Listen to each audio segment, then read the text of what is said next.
মাত্র 1 মিনিটে আমরা I wish plus I could এর এক্সক্লামেটরি সেন্টেন্স করে ফেলবো। কেমন? দেখো, অ্যাসার্টিভ সেন্টেন্সে যদি আমরা I wish plus I could পাই, কি পাই? অ্যাসার্টিভ সেন্টেন্সে যদি আমরা I wish plus I could পাই, সেই ক্ষেত্রে যখন আমি এক্সক্লামেটরি করব, এক্সক্লামেটরি করার সময় এই যে আই উইশ থাকবে, আই উইশের পরিবর্তে আমি এখানে উড দ্যাট বসাবো। কেমন? I wish plus I could যুক্ত সেন্টেন্সে যখন আমি এক্সক্লামেটরি করব, আই উইশের পরিবর্তে আমি কি বসাবো? উড দ্যাট বসাবো। বাকি সব কিছু ঠিক থাকবে এবং শেষে একটি আবশ্যক চিহ্ন দিলে আমার অ্যান্সারটি হয়ে যাবে। শর্টকাটটি কি?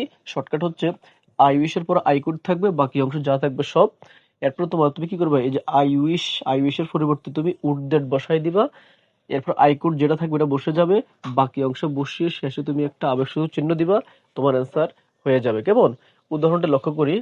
এই যে I wish I could fly in the sky, এটাকে যদি আমি এক্সক্লামেটরি করে কি করব? এই যে আমাদের শর্টকাটটা দেওয়া আছে, আই উইশের পরিবর্তে আমরা এখানে উড দ্যাট বসাবো। উড দ্যাট, উড দ্যাট, বাকি অংশ সব কিছু ঠিক থাকবে। আই